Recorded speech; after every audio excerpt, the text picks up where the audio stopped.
Away Game USSR is being brought to you by KW Incorporated, bottlers of Coca-Cola. Alexander's Supermarkets. You'll do better at Alexander's. And the New Hampshire Job Training Council. Dobre večer. Good evening. I'm Brooke Willis in the city of Cherepovets in the Soviet Union.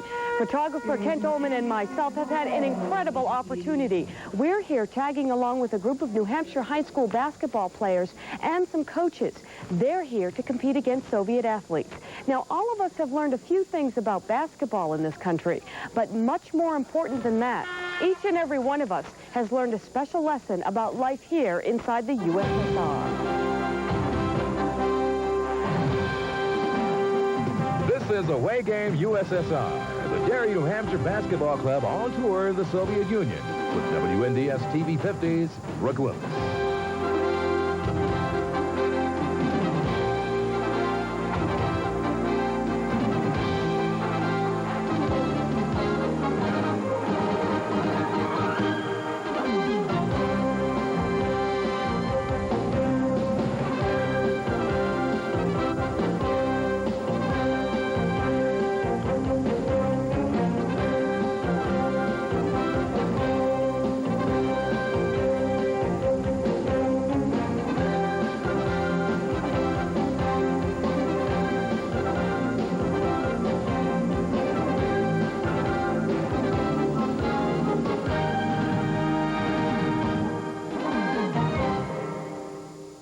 For the first several days, the players don't even get down to the business of playing basketball.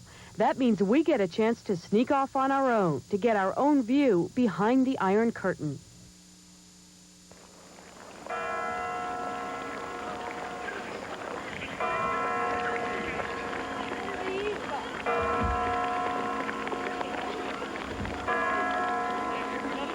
Moscow, the first stop on our tour. It's a city whose mystery becomes more complex at night. During the day, the Soviet capital swells with as many as 10 million people. Among those churning the machinery that runs the Moscow workday, the employees at the U.S. Embassy. Margot Squire is a press assistant. Her husband, Ross Williams, an economist. Margot, whose family is from New Hampshire and who was educated at Dartmouth, came here right after the Chernobyl accident. And the Soviets basically took a pounding in the world because they didn't announce the accident for several days after it occurred. I think they realized that that was a major problem and that it caused sort of PR and problems for Gorbachev's new administration. And so basically since then, they've made it a point to openly announce accidents, open up the press to a large extent. I mean, I can remember when I first got here, close conversations were held in parks, out in the street with people. And basically, since then, you know, I'm amazed at the range of conversations. Things are covered in the press, from Afghanistan and returning veterans to, you know, disasters out in the Far East. This city is an outdoor museum with reminders of life several centuries ago. And up until recently, political life has been as visibly archaic.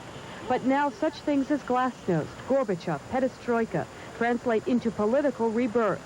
But Ross Williams says that has yet to have a trickle-down effect onto the average Soviet. The bottom line is the pocketbook, and very little in that sense has changed. Perestroika for the average Soviet probably means more work, might mean less pay, probably means less job security. They fear that it means higher prices.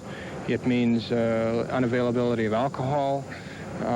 It's not, at least in the short to medium term, an improvement in their standard of living. There's a promise of better in the future, but that could be 4, 5, 10 years off.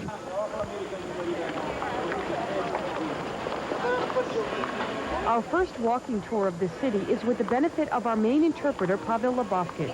He takes us through the Kremlin Wall for a view that deceivingly gives the impression of richness. It's an impression that's shattered after spending just a brief time here. The lack of basic goods in the streets, in the stores, Basic things that we take for granted in everyday life that just aren't here. I think I was more prepared for than I see a lot of my colleagues who come here for the first time. And we expect, because this is the Soviet Union, and we've always sort of seen it as either an adversary or as a friend or at least as a great power. And we don't realize that things are very different, and in many respects, it's like a third world developing nation. Speaking of basic goods, how about a cold soda on this tour? Here's the soda machine. Here's what you do. Take the same glass used countless times before. Rinse it out, but be quick about it. It's an impatient line waiting behind. And fill it with a warm carbonated fruit drink. We'll pass on that one. We'll opt instead for a fresh cup and some fruit juice. Refreshment on a summer day needs no translation. But if life is no easier for the average Soviet during this period of dramatic political change, the hope for a better future for Soviets, they tell us, is. And for Americans living here, that spirit makes a difference. When I worked here previously, it was right after Afghanistan. Soviets would not receive Americans almost at any level. That's changed. Now I can see, with relatively few exceptions, I can see pretty much whoever I want. Up to a certain level in the government, in economic institutes, in media, journalists, as a receptivity and an interest in things American. As for the freedoms we as American journalists have experienced so far, we took these pictures unescorted after taking a taxi from our hotel in Moscow without notifying anyone. We were stopped at the end of the evening when we tried to photograph the guards at Lenin's tomb. During the day, we were again stopped while we were getting these pictures inside the Kremlin wall. We were stopped as we approached the building that houses the office of Mikhail Gorbachev. We were allowed to continue as long as no interviews were conducted. Now it's time for us to say do svidaniya, goodbye to Moscow. We've just started the first hour of a 10-hour train ride where we'll be saying privyet, hello, to Shcherepovets. After a quick night and a day, we'll be calling Shcherepovets home for the next 6 days, where the New Hampshire crew is getting ready to play its basketball.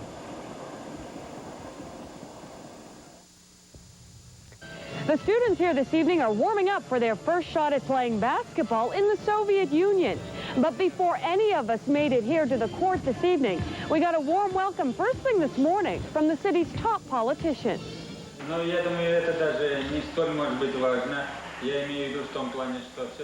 Our first official greeting in this country comes here at the mayor's office in Shcherepovets.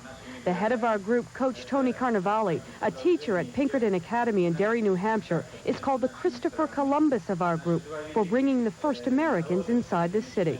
Mayor Nifantov Vladimir Alexandrovich says this meeting is made possible under glasnost. Те вопросы, просьбы, что бы хотела делегация, где побывать, что увидеть. It is important for people to know better each other, to understand what kind of people we are Russians and what kind of people you are Americans, and maybe it helps us to understand each other better.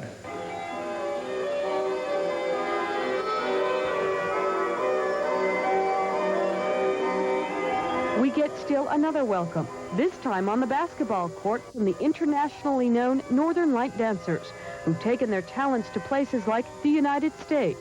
Members of the group tell us perestroika has made its way onto the dance floor. These dancers are allowed to save a portion of their earnings and take their act to other countries.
The group that organized this trip and others like it is Sports Tour International out of Milwaukee. Its founder, Lee Frederick.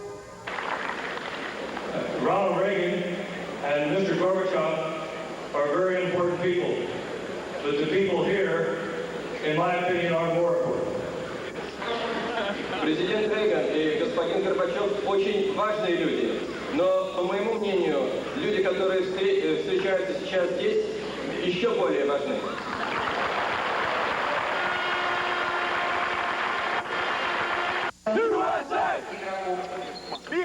After a few days of sightseeing, these New Hampshire teens finally get down to doing what they're here for, to play basketball. Player Sean Green. I feel very lucky, like you get real up for it because it's 1 in a million chance.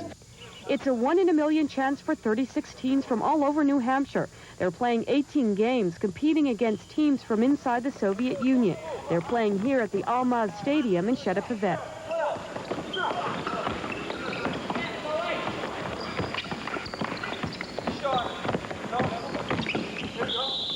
The Americans, though, have found it a bit of an adjustment, playing according to international rules, rules that turn the game into an outside game.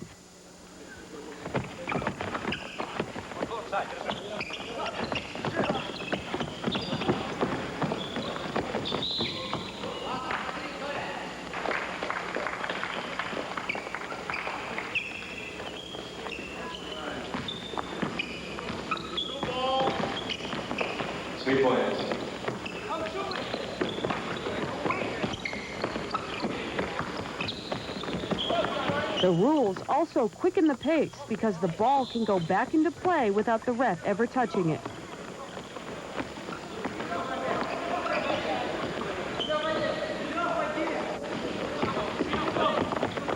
It's also a much rougher game.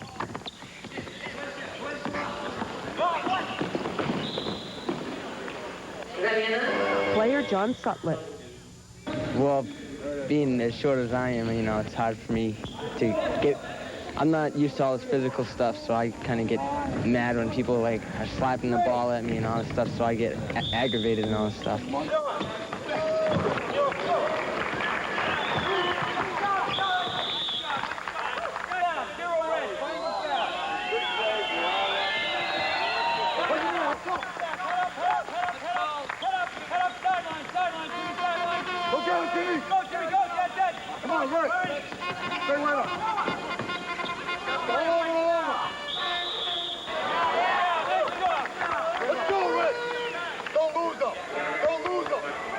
Number 55, the first personal foul.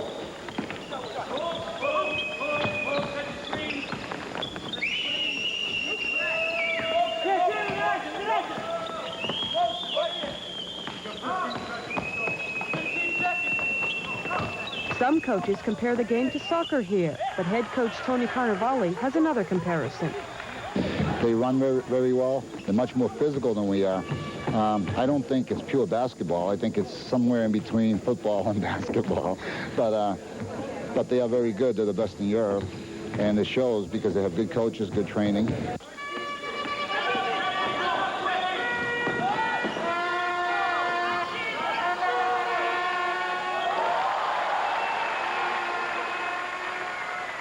Coach Rick Taft. The guys have played very hard, and I'm really impressed with the way the Soviets pass the ball. They don't dribble as much as we do. Because of the level of play that they're at, they're much older than our players, but they seem to move a lot better without the ball than our players do.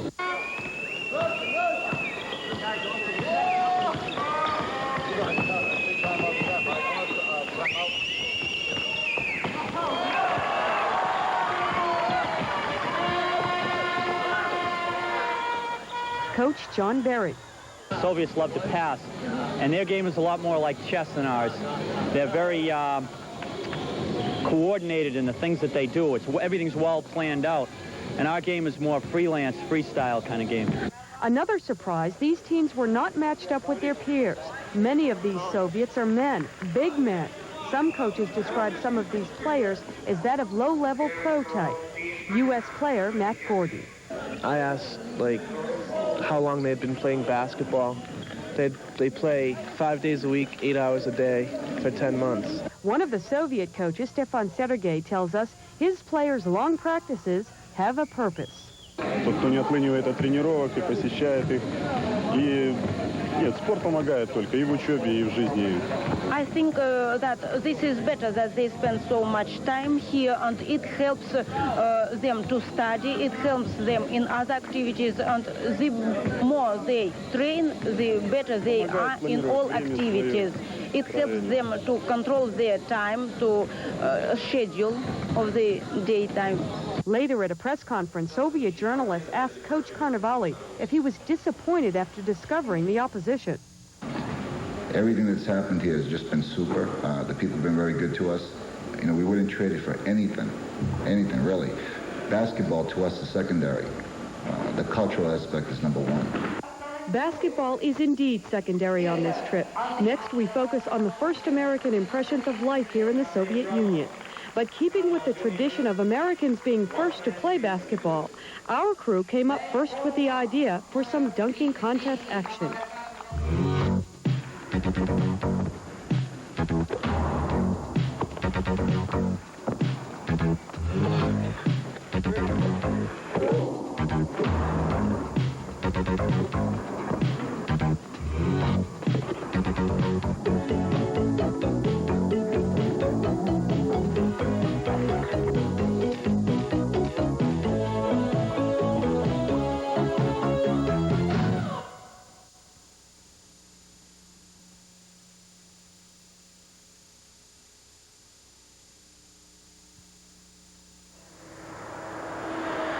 The locals call this view Chicago. As the smokestacks from the Iron and Steel Works factory tower over this city, they also tower over the lives of the people here. Because it's the steel union which decides for thousands the apartment they'll live in, whether they'll have a car, in addition to providing them medical care. As for the apartments, that's all we see here in Chedapavet. No houses in sight. Coach Doug DaCosta says when he wasn't coaching, he had a chance to compare lifestyles with the Soviet coaches. He learned a conversation like that one can be a diplomatic chore. How could they understand what 10 rooms in a house when one of our interpreters, him and his wife, live with their in-laws in 3-room apartments. The other interpreter lives in a 3-room apartment with his mother and father and his wife and child. How can they understand what the 10-room house is all about? If you take a pie, and you smash it in somebody's face, that's slapstick comedy. When you do get inside their home, the promise is made to us that Soviet hospitality is just about the warmest we'd find anywhere was proven instantly. That guarantee came from Lee Frederick. His Sports Tour International outfit sends groups like the Derry Basketball Club on cultural exchanges here. I guess my biggest desire is that they have an accurate view of how things really are. A lot of times in this situation, the young people make friends, and hopefully as they grow older, they might continue contact or so forth. And if there are friends, and you're concerned about your friends, then anybody brings up the idea of saying, you know, gosh, let's create some enemies over there. There will be some voices that say, that doesn't make any sense to me at all. That's real crazy. I was there. I have friends. Forget the idea. Frederick admits getting an accurate view can be uncomfortable at first. When I came here the first time, I was astounded.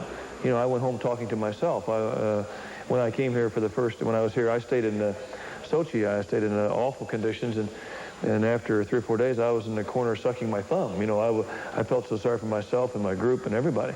And then after I recovered and got back on my feet, I tried to pay a bit more attention and discovered that what you're discovering, that there's very little here as how we know it.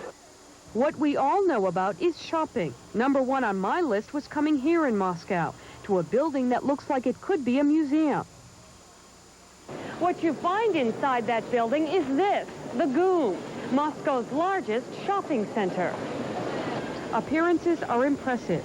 Bridges above connect shoppers to countless stores. Down below, a packed crowd gives the visitor the impression there's plenty to seek out. But after a quick look, what you find is poor quality, limited choice, and as always, a long wait for everything. For the first-time visitor to this country, such discoveries prove to be an education.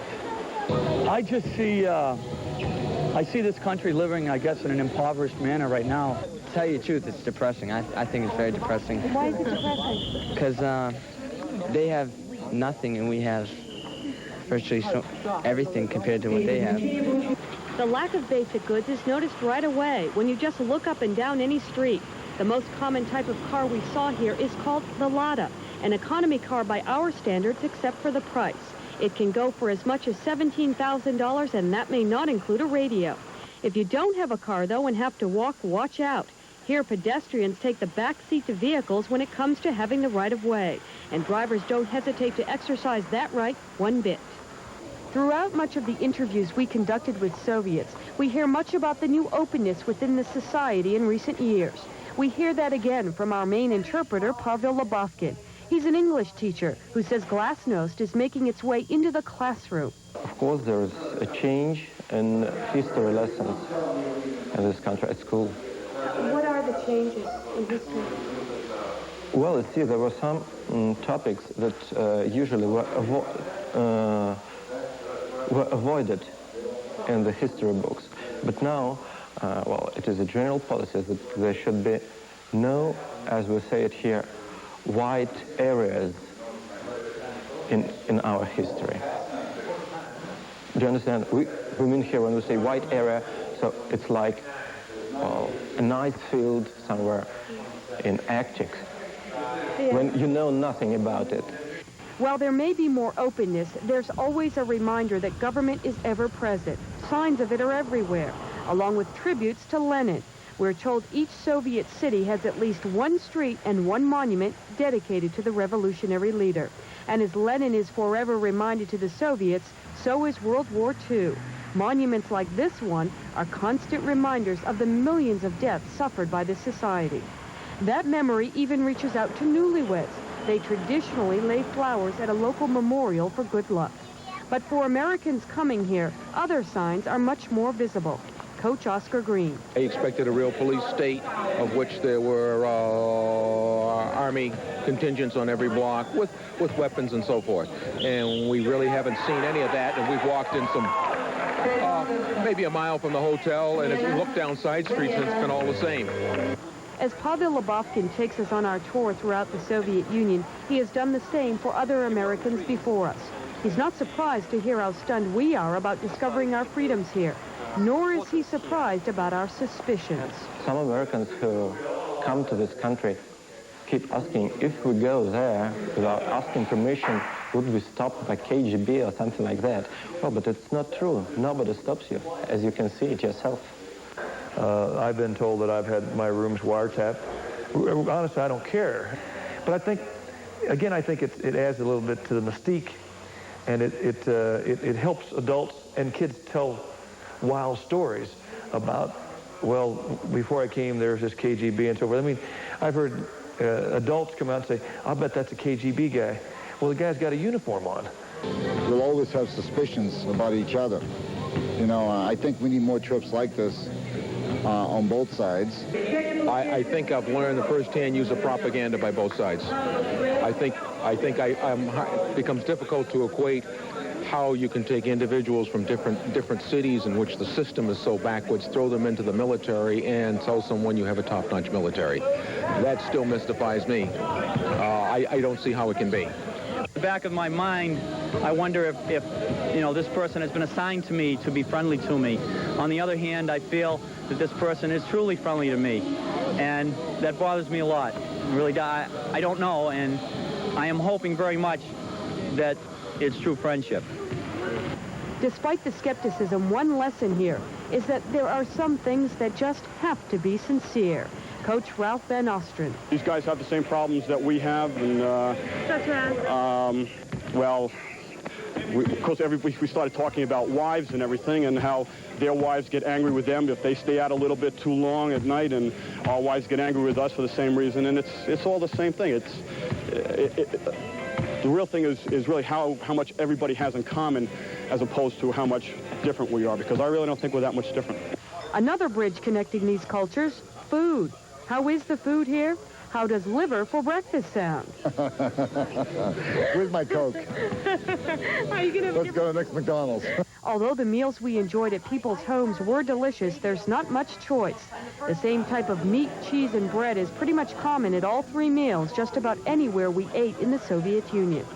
And as for food for thought, here in Cherepovets, we see the icons dating back to the 14th century on display at a local museum. One interpreter who recently joined the Communist Party officially says religion is not practiced here.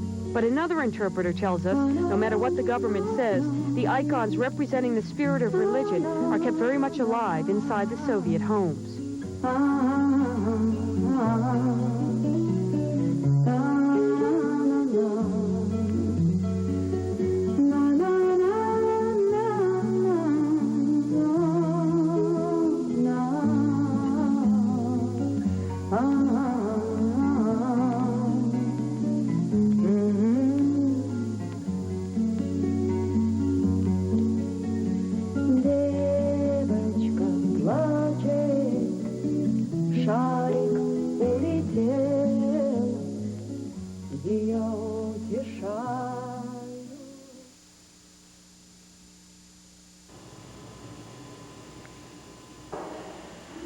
One thing that is universal is the need for medical care. And here in Cherepovets, this facility is one of 3 medical centers in the city that tends to the 45,000 men and women making up the local steelworkers union. As the first Americans in this Soviet city, we get the first impressions of medical care here. Joining us on this tour is a physician from Nashua, New Hampshire, who's serving as the basketball team's doctor, Jim McAnulty. The equipment was dated probably to the 1930s. In this section is what Soviet doctors here consider an innovative approach to medical care. People with what you'd call hospital phobia can rest here during the day and sleep home at night, although the women tell us they're still expected to cook and clean in the evening. Even the patient rooms that we saw were different than what you would expect back home. Incidentally, one thing we noticed very quickly on our trip is that you don't have to look too far before getting an eyeful of political propaganda. And we noticed here in the hospital, it's no different. As our tour progressed, we were asked to cover ourselves up more as we moved into the operating room with an operation in progress, a room that can have 2 operations ongoing simultaneously. The idea of 2 operations going on in the same room shocked me, I have to admit. It was, you've heard about this in a military situation, but for civilian practice, I was surprised to see that. And there's another thing Dr. McAnulty noticed here. The anesthesia equipment that we saw in the case today, there was not any of the monitoring techniques that are routinely used in the United States for no matter what kind of operation one is put to sleep. After the tour, we talked to the chief physician here, Yuri Dmitrich Melnikov, who tells us why he likes medical care in this Soviet city. In our system, and I speak mostly about our certain clinic, there are more connection for the workers to get easily medical treatment. After seeing the distribution of medical care in the Soviet Union, does McAnulty think the system works better under communism than it does under capitalism? No, I do not. Because I really do not believe that there are people in this country who are denied health care. I think they're maybe denied health care in the place where they might want to have it, but I think one could obtain health care without paying for it in a facility that matches what you saw today. At the very least? At the very least.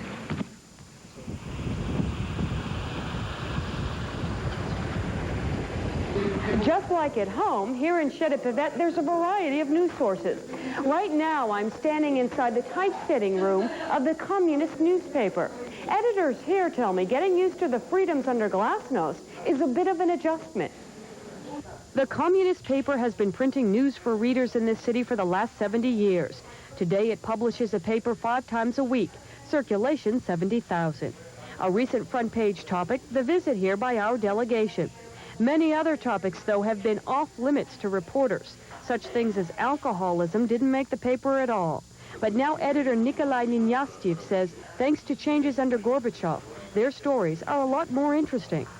For example, as ecological problem, I consider it is problem number 1. Nowadays, before glasnost period, that was a little bit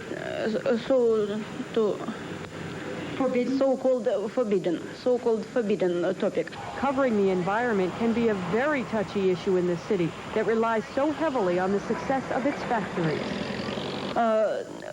Moreover, we also publish materials about the salary of the workers, if their labor is paid sufficiently or insufficiently.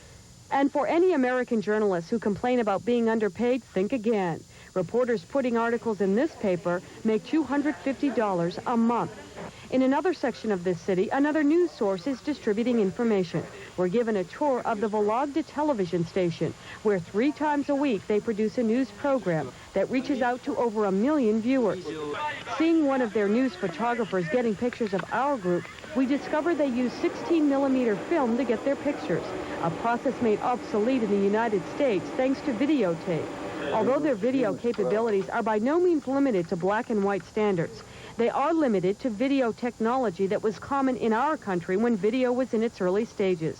One innovation here, though, according to the station's director, Victor Ignatiev, they're experimenting with commercials. It's good not only for the studio itself, but for those who sign this kind of contract with us. Because the more people know about this or that kind of good, or, well, this or that action going on, that will be better both for them and for us too. And we're told the 9 journalists reporting for this station are now able to exercise more journalistic freedoms than ever before. Our journalists interfere more active in various spheres of life. They become more courageous in expressing their point of view, insist on their point of view, and defend it. Journalists I spoke with who are studying here at Moscow University tell me the field of journalism is now becoming a much more interesting and much more competitive field in which to study. Although our WNDS signal doesn't reach as far as the Sheripovets Vologda television station, our friendship does.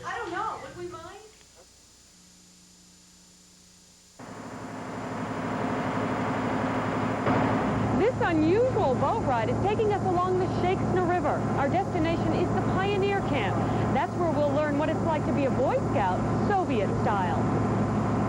This ride is unusual because what we're riding over was once a village. When it emptied out of people, it was filled up with water, making for easier passage along this port city. Our ride gives us a bit of time to catch a quick nap, a rare treat we treasure in our ever-busy schedule.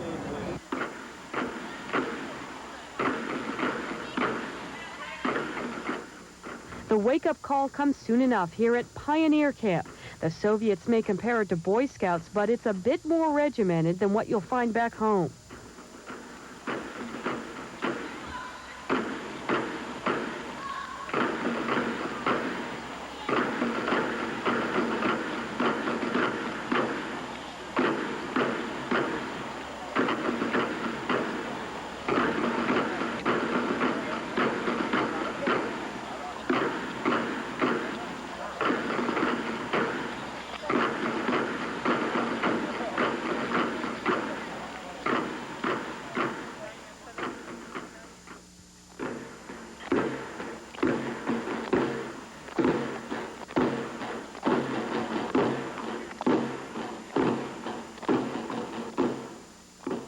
Every summer, camps like this one operate all over the Soviet Union.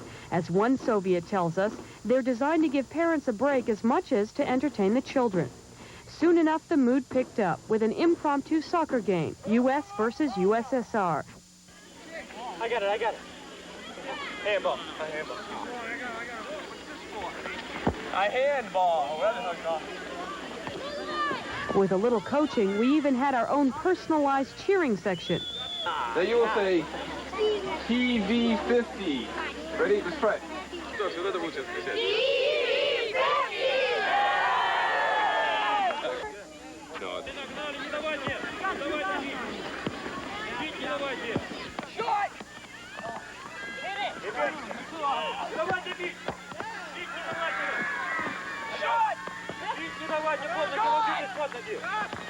It was just like playing anyone else.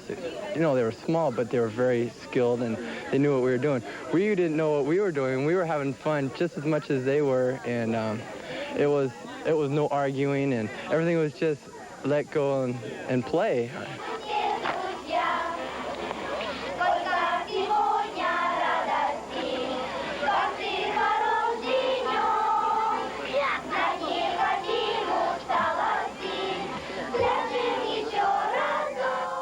They're great. They love. We like the attention, and so do they. We don't know a lot about each other's countries. We don't get to know each other, and these guys are real friendly. It's fun to be around them.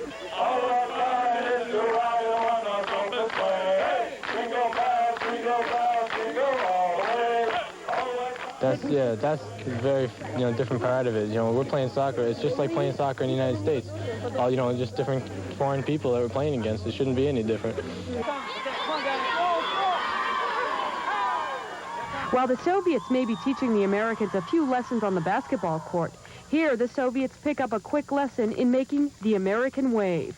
And learning the wave is just a small part of what these children want to know about Americans.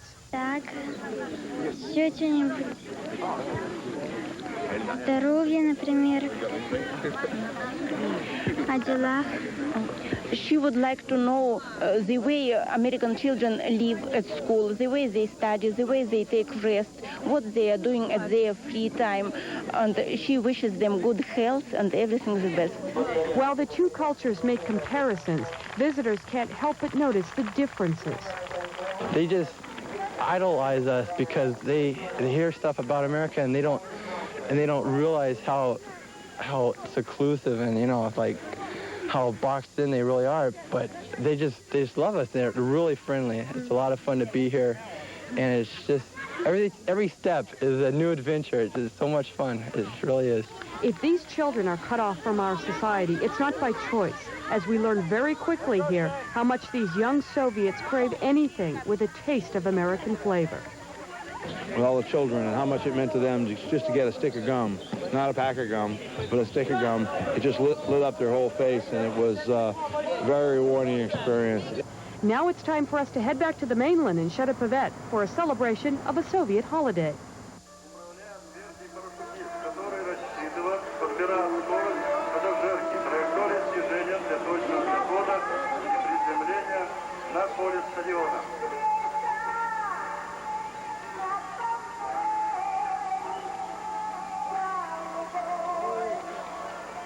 When you think of a holiday celebration, you may think the reason is related to something religious or patriotic. But here in Shcherepovet at the local stadium, they're celebrating their annual sports day.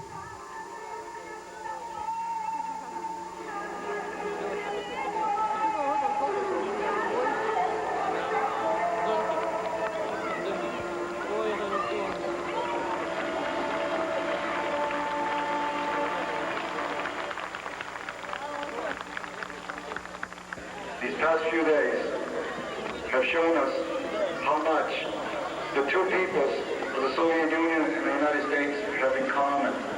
Прошедшие несколько дней показали нам, сколько много общего между двумя народами Советского Союза и Америки. Your friendship and warmth has been overwhelming. Ваша дружба и отличный прием поразили нас. May we always compete only on the athletic field.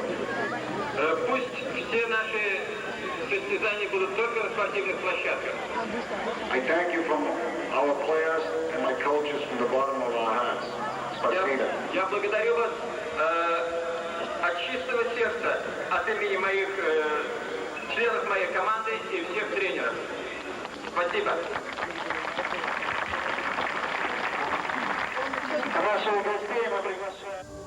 Throughout our stay here, we cannot help but notice how drab Soviet clothing styles are compared to those in the United States. But when it comes to a festival, the bright costumes we see in events like these rival the beauty we'd find anywhere.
Молодой Победы, город Вологда.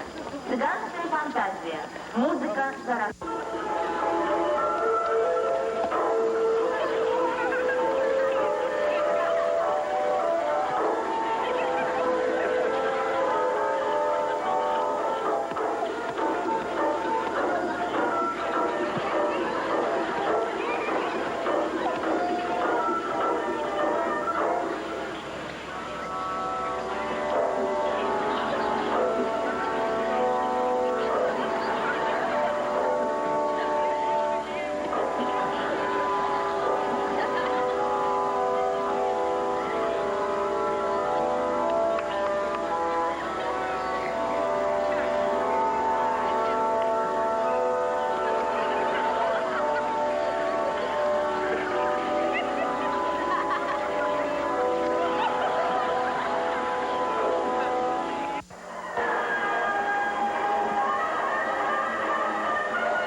Now it's time to enjoy the nightlife.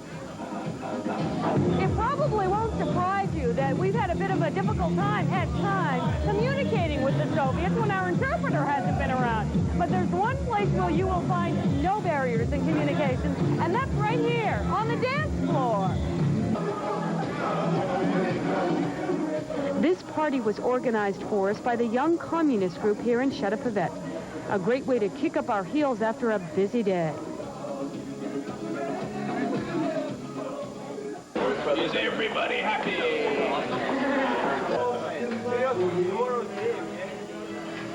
At one point in the evening, the dance floor was cleared as the head of the breakdancing school here in Chedapavet asked to compare styles.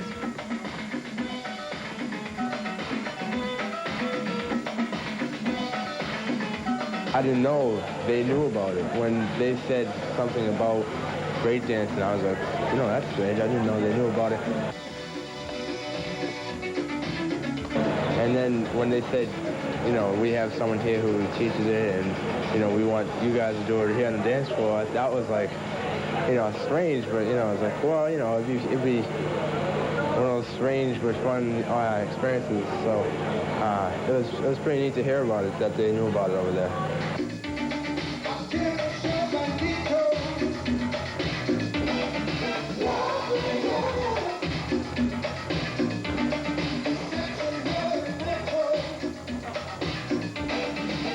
It was a lot of fun. It was interesting. It was kind of weird because, I mean, just trying to communicate with them and what do you like doing and I like doing this. And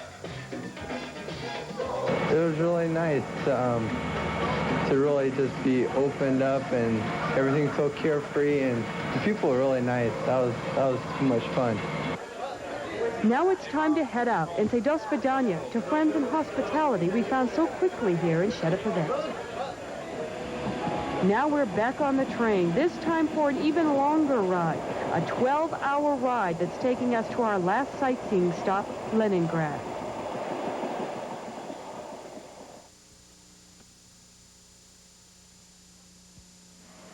Our time here in Leningrad is very brief, but we do want to share with you some of the snapshots we were able to capture in this city along the water. Among the most breathtaking sights, the Winter Palace.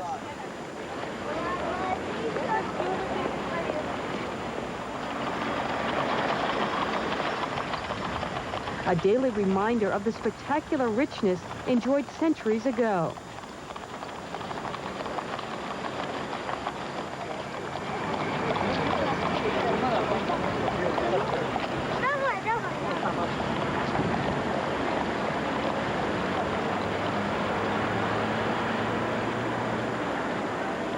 From inside the palace square, the view is even more impressive.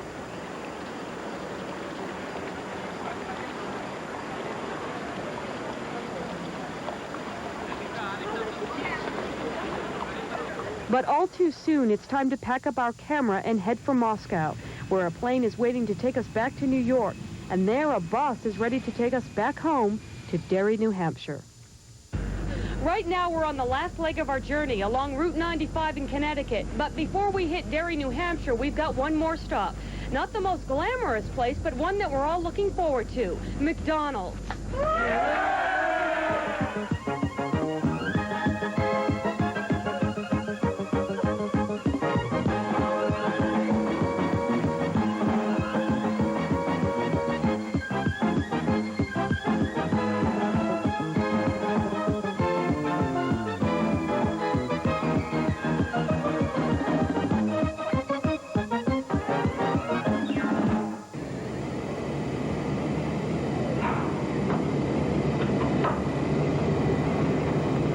Although the players only brought back 2 victories from the 18 games they played, they came back home with much more than that.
country right now after being in the Soviet Union? I love it.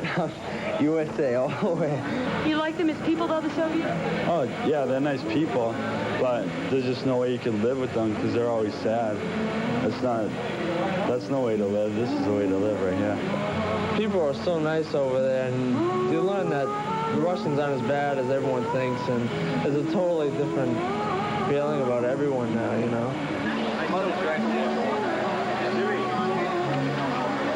How does it feel to be back in Derry, New Hampshire? Great. It's great to be home. There's nothing like America, really. And I think that's the main theme out of this whole thing. The kids really appreciate the United States much, much more. You know, they're all glad to be home.